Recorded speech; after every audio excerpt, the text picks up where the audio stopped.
around your house? Yeah. For the best advice about moving to Mexico, subscribe to my channel and hit the bell to be notified when I upload new episodes every Monday and Thursday. If you're new to my channel, welcome, and if you've been here before, welcome back.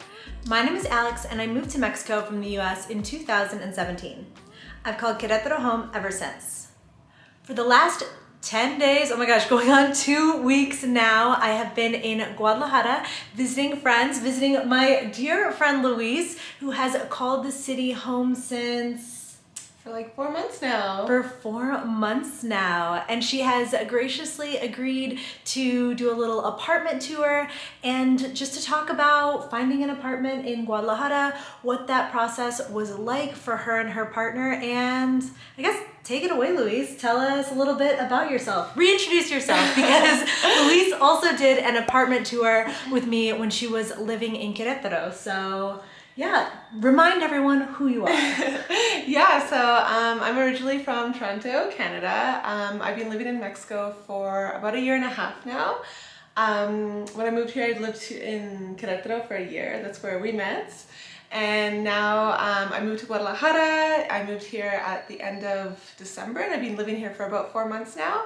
And I've been really, really liking it, yeah. Can you tell us a little bit about your, I guess, experience finding an apartment here in Guadalajara? What was it like? What was it like as a foreigner?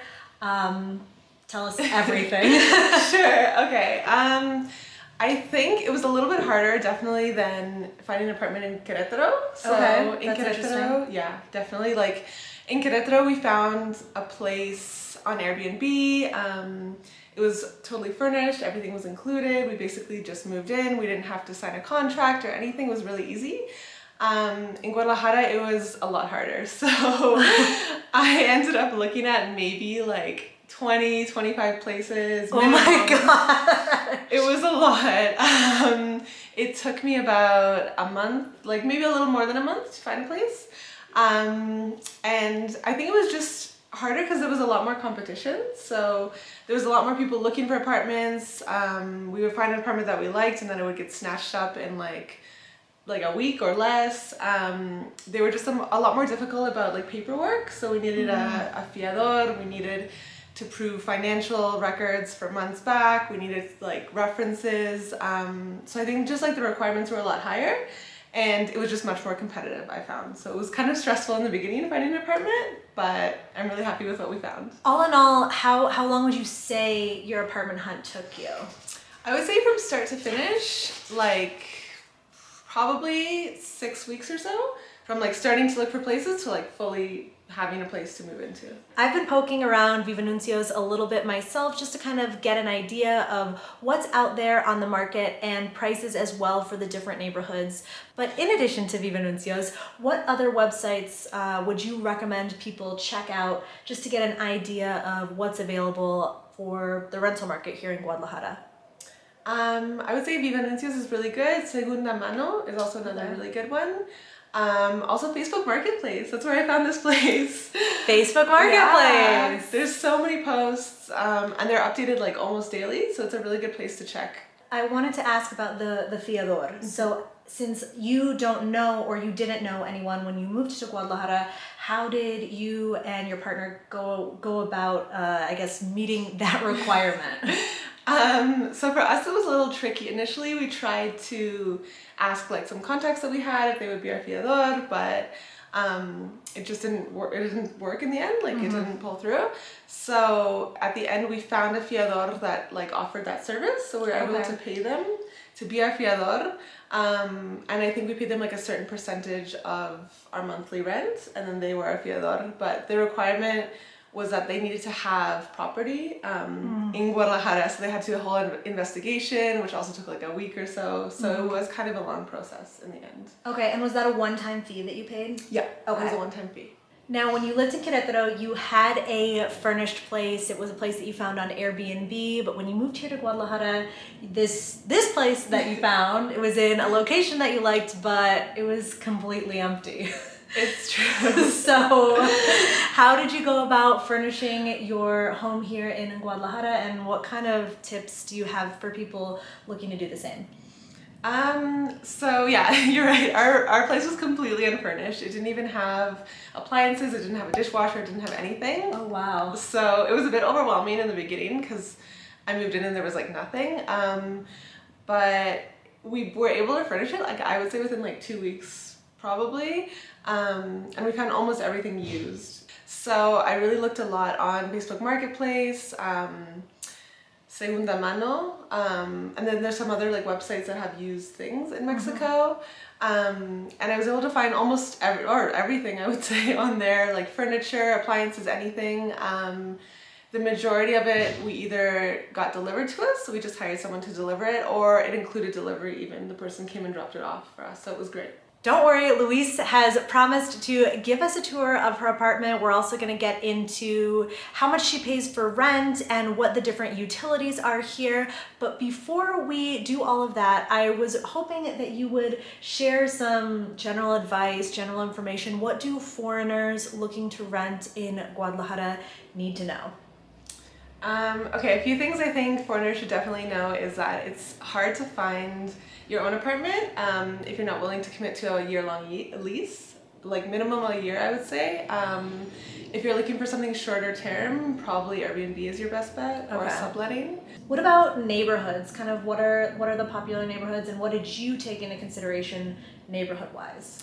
In terms of neighborhoods, I really wanted to live somewhere central, but not necessarily the Guadalajara Centro, because it's a little chaotic right in the centro. So I opted for a neighborhood called Santa Teresita, which is right next to Americana, and they're basically two neighborhoods that are close to the centro. They're like a 15-minute walk, but they're a little quieter. There's lots of cafes. It's kind of like a trendy neighborhood.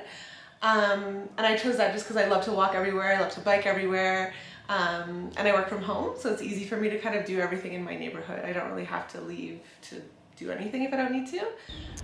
We are out here with paletas in Luis's neighborhood, and hold on, I gotta wait for all the traffic of Luis's neighborhood to go by. I was really hoping while I eat my paleta that you could tell me why you like Santa Teresita and what makes this neighborhood special. I really like Santa Teresita because it's so central. So it's right above Americana, which is a really trendy kind of neighborhood here, but it feels a lot more local. It's also cost-wise, I find that apartments are a little bit cheaper here, more affordable, and it just feels more kind of like homey. Like it feels like a neighborhood. Like I walk down to the tienda down from my street, the lady knows me by my first name, the taco guys all know us on our street, so it really feels like you're a part of a community and you're not just kind of like another foreigner who's passing by. I really like it. So yeah, if you don't want to live so central, a lot of people recommended to me Providencia, which is another neighborhood. It's probably like a 20-minute drive from where we are. Which is still close. It was just a little far from me because I don't drive. I just like walking everywhere.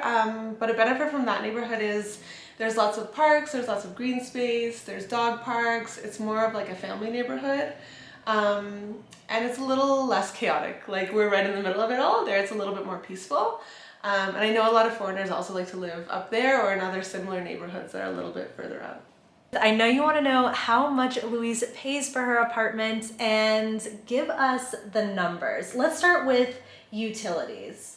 So for utilities, we pay 500 pesos a month for internet. Then we pay 400 pesos a month each for water and electricity. And then for gas, basically we have a gas tank that we have to refill perpetually. So I think it would be about 300 pesos per month, but it really depends on how much you cook at home, like how much time you spend at home. So that's my monthly utilities, more or less. Mentioning about like the internet and the electricity, are power outages something that you deal with frequently here, or what would you say? That's a good question. We've had, since we moved in, there's been about like 2 power outages. They weren't that long, they were like a couple hours. But I have heard that in rainy season, it's a lot more common just because there's storms and stuff. So it's something to watch out for. And how about your apartment here? How much do you pay per month?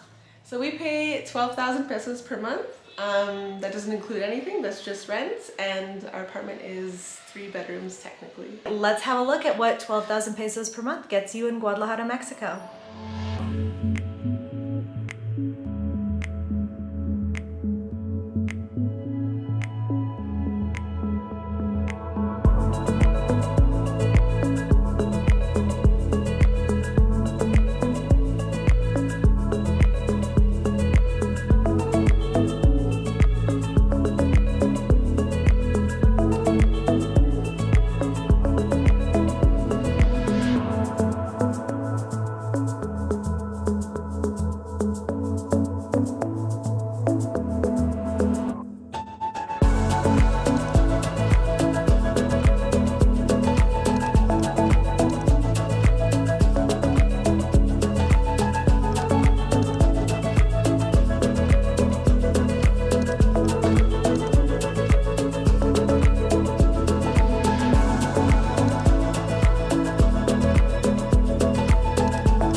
Thank you so much to Louise for taking the time to show us around your lovely home and giving us so much great advice about apartment hunting in Guadalajara. If you have any questions for Louise about apartment hunting in Guadalajara, what to expect, or about anything we talked about in this video, be sure to leave those questions in the comments below and I will have her take a look.